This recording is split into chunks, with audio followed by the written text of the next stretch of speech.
ഇത് സിനിമയെ സംബന്ധിച്ചുള്ള സിനിമയാണ്. ലൂമിയർ സഹോദരന്മാർ ചലച്ചിത്രം ഒരു യാഥാർത്ഥ്യമാണ്. മുഖത്ത് ഇത്ര അഹങ്കാരം വേണ്ട.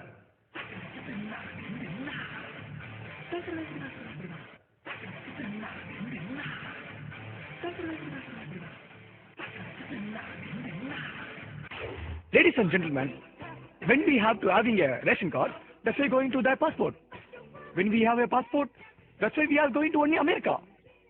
Honestly, why we are going to America? Tell. You tell. Because America is our country.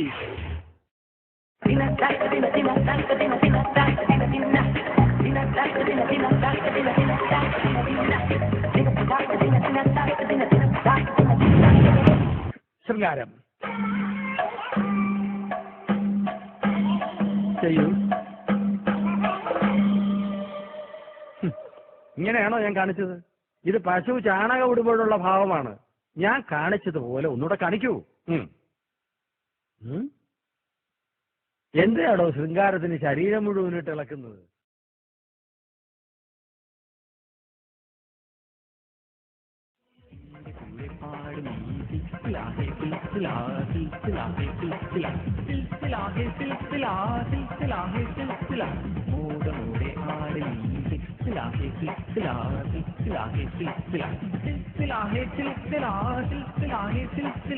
ആടിയും പാടിയും തീർത്താട്ടെ നിന്റെ മനസ്സിനുള്ളിലെ ദുഃഖങ്ങൾ. കുമിള പോലുള്ള ജീവിതത്തിൽ നിന്ന് സങ്കടപ്പെടുവാൻ നേരമില്ല. ആടിയും പാടിയും ഹേയ് ഹേയ് ആടിയും പാടിയും ഹേയ് ഹേയ് ആടിയും പാടിയും തീർത്താട്ടെ നിന്റെ മനസ്സിനുള്ളിലെ ദുഃഖങ്ങൾ. കുമിള പോലുള്ള ജീവിതത്തിൽ നിന്ന് സങ്കടപ്പെടുവാൻ നേരമില്ല. എന്റെ കൂടെ പാടി നീ സിൽസിലാഹേ സിൽസിലാഹേ സിൽസിലാഹേ സിൽസിലാഹേ സിൽസിലാഹേ സിൽസിലാഹേ സിൽസില.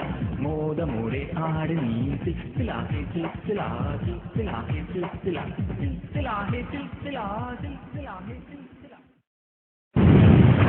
5:30 മണിക്ക് എണീറ്റപ്പോ എന്റെ ഫോണിലൊരു Madras landline 23 miss call ഉണ്ട്. അപ്പൊ ഞാൻ അത്ര നേരത്തെ തിരിച്ചു വിളിക്കണ്ടെന്ന് വിചാരിച്ച് ഞാൻ വിളിച്ചില്ല. പിന്നെ ഒരു 6:30 6:15 ഒക്കെ ആയപ്പോൾ ഞാൻ ജിമ്മിലായിരുന്നപ്പോൾ വീണ്ടും അതേ നമ്പറിൽ നിന്ന് ഒരു കോൾ വന്നു. ഞാൻ ഫോൺ എടുത്ത് പൃഥ്വിരാജാണോ 1 മിനിറ്റ് എന്ന് ചോദിച്ചിട്ട് നേരെ രജനി സാറിനാണ് ഫോൺ കൊടുത്തത്. എനിക്ക് ഇപ്പോഴും ഓർമ്മ ഓൾമോസ്റ്റ് ഒരു 45 മിനിറ്റ്സ് അത്രയും 45 മിനിറ്റ് ആ സിനിമ കണ്ടിട്ട് ഇങ്ങനെ നമ്പർ കണ്ടുപിടിച്ച് ഒന്നാമത് ഞാൻ ഫോൺ എടുക്കാത്ത ആളാണ്. എന്റെ വീണ്ടും ട്രൈ ചെയ്ത് അതൊരു ഭയങ്കര ജസ്റ്ററായിരുന്നു എനിക്ക് തോന്നി. ഞാൻ എന്റെ മനസ്സിൽ രജനീകാന്ത് എന്ന് പറയുന്ന നടനും വ്യക്തിയും അന്ന് ഒരുപാട് വലുതായി പോയി. നല്ല ഭക്ഷണം കഴിക്കുക വൃത്തി. അതെ, എങ്ങനെയാ? നല്ല തീറ്റിക്കാരനാണോ? നല്ല തീറ്റിക്കാരനാണ്. അതുകൊണ്ടാണ് ഞാൻ ഈ വെളുപ്പിനെ പോയിട്ട് കഷ്ടപ്പെടേണ്ടി വരുന്നത്. അല്ലെങ്കിൽ ഇത്ര കഷ്ടപ്പെടേണ്ട കാര്യമൊന്നുമില്ല. എങ്ങനെ തിന്നു അറിഞ്ഞത്? ലഞ്ചിനും ഡിന്നറിനും വേണ്ട വിഭവങ്ങൾ പ്രിന്റ് ചെയ്തത് ഞാൻ തരാം. ഇതല്ലാതെ ഉള്ളതാണ്. എഴുതിക്കോളൂ. ഇളനീർ 30, ആസ്ട്രേലിയൻ ആപ്പിൾ 20, ബദാം cake 1 kilo, Cadbury's biscuit 10 packet, Plachimada 10 ബോട്ടിൽ. ഭാര്യ സുന്ദരിയായിരുന്നാൽ മാത്രം പോരാ, മറ്റേ യോഗ്യത കൂടി വേണമെന്നൊക്കെ പൃഥ്വി പറഞ്ഞത് കേട്ടു. രാക്ഷസി ആയിരിക്കണം എന്നാണോ? രാക്ഷസി നല്ല ഉദ്ദേശിച്ചത്. അതായത് അത്യാവശ്യമൊക്കെ ഒരു സെൻസിബിൾ ഇന്റലിജന്റ് ആയിരുന്നു. പക്ഷെ ഞാൻ പറഞ്ഞ എന്ത് ചോദ്യം ചോദിച്ചാലും ഉടനെ എൻസൈക്ലോപ്പീഡിയ പോലെ ഉത്തരം പറയണമെന്നല്ല. ഈ അത്യാവശ്യം ഒരു day to day common sense, ഒരു ഇന്റലിജൻസ്, സെൽഫ് റെസ്പെക്ട്, സാമൂഹ്യ ബോധമുള്ള ഒരു പെൺകുട്ടിയായിരിക്കണം. പെൺപിള്ളേരെ സഹിക്കാൻ പാടാണ്, കുറച്ച് ബുദ്ധിമുട്ടാണ്. ഇംഗ്ലീഷ് സംസാരിക്കാനായ സൗത്ത് ഇന്ത്യൻ ഹീറോസിൽ മലയാള സിനിമയെ നിയന്ത്രിക്കുന്ന ഒരു പ്രധാന ഘടകം മമ്മൂട്ടി മോഹൻലാൽ അല്ല. ആർക്കും ഒരു സിനിമാ വ്യവസായത്തിനെ നിയന്ത്രിക്കാനൊന്നും പറ്റില്ല. മമ്മൂട്ടിയും മോഹൻലാലും ചെയ്യുന്നത് അവരുടെ സിനിമകളാണ്. അവർക്ക് മറ്റൊരാളുടെ സിനിമ ഒന്നും ചെയ്യാൻ സാധിക്കില്ല.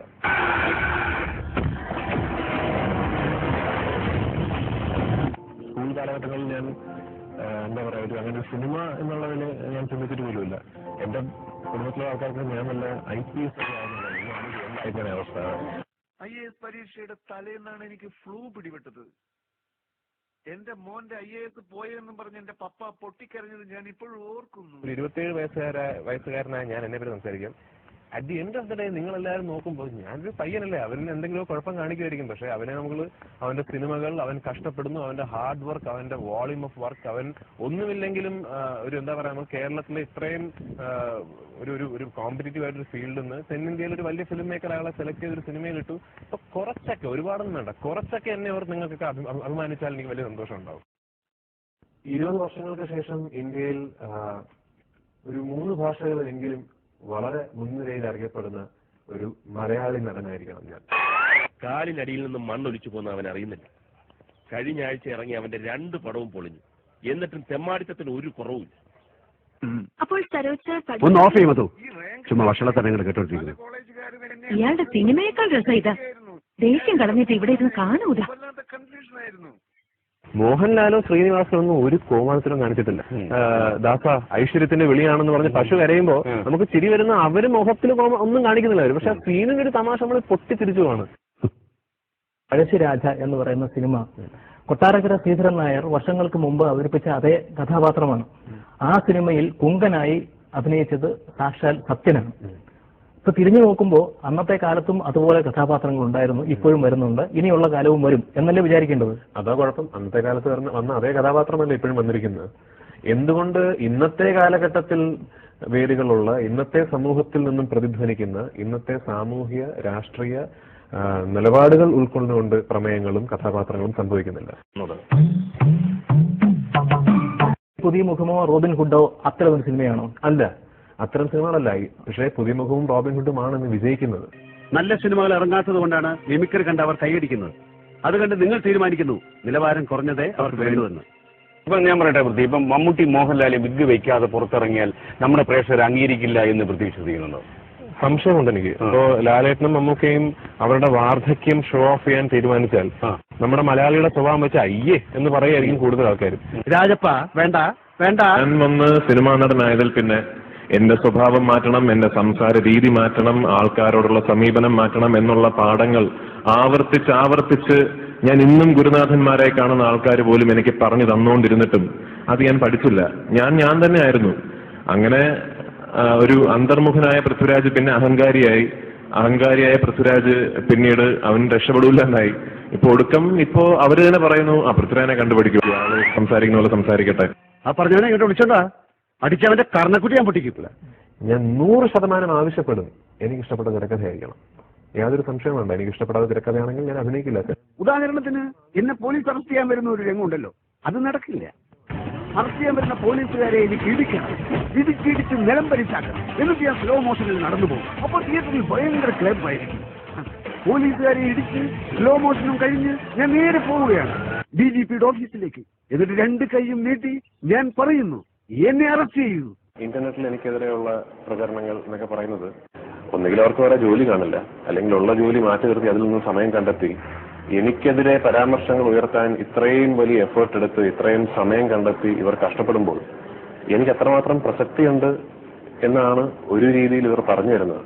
അപ്പൊ അതിൽ സമാധാനം കണ്ടെത്തുക എന്നുള്ളതാണ് ഒന്നുകിൽ എന്റെ വളർച്ച, അല്ലെങ്കിൽ എന്റെ നിലനിൽപ്പ്, അല്ലെങ്കിൽ ഞാനെന്ന വ്യക്തി, അല്ലെങ്കിൽ ഞാനെന്ന നടൻ. അയാളെ അത്രമാത്രം സമാധാനം കെടുത്തുന്നുണ്ട് അയാൾ. ഞാൻ അറിഞ്ഞു, മാങ്ങയുള്ള മാവിലല്ലേ ആളുകൾ കല്ലെറിയൂ. എന്റെ വളർച്ചയിൽ അസൂയമൂത്ത ഏതൊരുത്തനായിരിക്കും അത് ചെയ്തത്. മറ്റാർക്കും എത്തിപ്പിടിക്കാൻ പറ്റാത്തത്ര ഉയരത്തിൽ ഞാൻ എത്തിക്കഴിഞ്ഞു എന്നതിന്റെ തെളിവായിട്ടാണ് ഞാൻ അതിനെ കാണുന്നത്. സത്യത്തിൽ ഒരു അംഗീകാരമല്ലേ ആ കല്ലേറ്. എന്റെ 7 പടങ്ങളിലെ വരിയായി സൂപ്പർ ഹിറ്റായത്. അത് പലരുടെയും ഉറക്കം കെടുത്തിയിരിക്കുകയാണ്. അവർ കല്ലെറിയുക മാത്രമല്ല, എന്റെ പടം ഓടുന്ന തിയേറ്ററുകളിൽ കാശ് കൊടുത്ത ആളുകളെ കെട്ടി കൂവിക്കുകയുമാണ്. പൃഥ്വിരാജും ഒരു സൂപ്പർ സ്റ്റാർ ആണ് എന്ന തരത്തിൽ പ്രചരിപ്പിക്കാനുള്ള ഒരു ഉത്സാഹം താങ്കളുടെ ഫാൻസ് അസോസിയേഷനും താങ്കളുടെ ബന്ധപ്പെട്ട ആളുകളിൽ നിന്നും ഉണ്ടായി എന്നുള്ളത് നിഷേധിക്കാൻ കഴിയുമോ? എന്റെ ഫാൻസ് അസോസിയേഷൻ തീർച്ചയായിട്ടും അവർ പ്രചരിപ്പിക്കും. അവർക്ക് 2 മാധ്യമങ്ങൾ പൃഥ്വിരാജ് പുതിയ മുഖത്തിന് ശേഷം സൂപ്പർ സ്റ്റാർ ആയി എന്ന് എഴുതിയാൽ അവരത് ഏറ്റുപിടിക്കുമെന്നുള്ളതിന് യാതൊരു സംശയമില്ല. അവരെന്നെ സ്നേഹിക്കുന്ന, എന്റെ സിനിമകൾ പ്രോത്സാഹിപ്പിക്കുന്ന, ഞാനെന്ന് പറയുന്ന നടന്റെ വളർച്ച ഒരുപാട് ആഗ്രഹിക്കുന്ന. എന്തോ ചെയ്യുമെന്ന് പറ. ആരാധകർ നാറികൾ ഈ ഹൈദരാബാദിനെ പറ്റിയുള്ള സ്വയം തരില്ല എന്ന് വെച്ചാൽ ആരാധകർ വെട്ടുകിളികളെ പോലെയാണ്.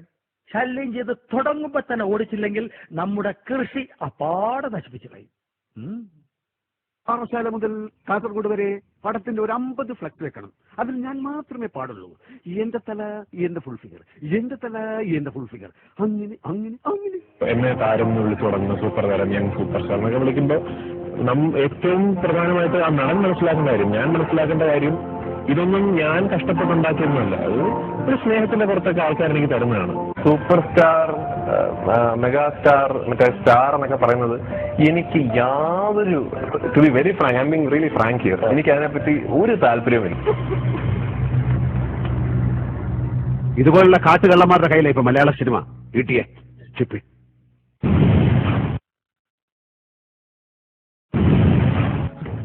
മൂവി ഞാൻ പ്രൂവ് ചെയ്യാം. പക്ഷെ എങ്ങനെ? അവകാശമോ അധികാരമോ ഒന്നുമില്ലാത്തൊരു സാധാരണക്കാരനായി പോയില്ല ഞാൻ. എന്റെ നഷ്ടം എന്റേത് മാത്രമാണ് സർ. ഇനി നഷ്ടപ്പെടാനൊന്നും ബാക്കിയില്ല. അതുകൊണ്ട് അതിന് പേടിയില്ല. വിടില്ല ഞാൻ. ഒരുത്തനെ ഞാൻ വിടില്ല. ഇതിന്റെ പുറകിൽ ആരൊക്കെയാണെങ്കിലും ഇനിയൊരു ജീവിതം തകർക്കാൻ അവരാരും ഉണ്ടാവില്ല. അതിനുവേണ്ടി പടച്ചണം ബാക്കി വെച്ചതാണ് എന്നെ.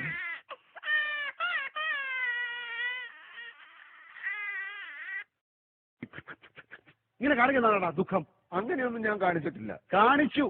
അങ്ങനെ കാണിച്ചത് കൊണ്ടാണ് ആ പടത്തിൽ 5-6 സീൻ ഉണ്ടായിരുന്നത് ഡയറക്ടർ വെട്ടിന. ഇതാണ് ആക്ടിങ്. ചുമ്മാ മസിലും പരിപ്പിച്ചും നടന്ന പോരാ. Acting come on face. അതിന് മുഖത്ത് വരണം. Expression expression. കണ്ടോ? ഞാൻ പിച്ച വെച്ച് തുടങ്ങിയിട്ടല്ലേ ഉള്ളൂ ഏട്ടാ.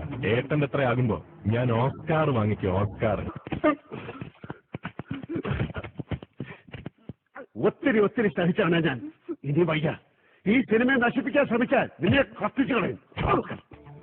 നിന്നെ പോലെയുള്ള വിവരദോഷികളും അല്പന്മാരുമാണ് മലയാള സിനിമയുടെ യഥാർത്ഥ പ്രതിസന്ധി. ഒട്ടനേകം പേരുടെ ചോരയിലും കണ്ണീരിലും വിയർപ്പിലും കെട്ടിപ്പടുത്തതാണടാ സിനിമ.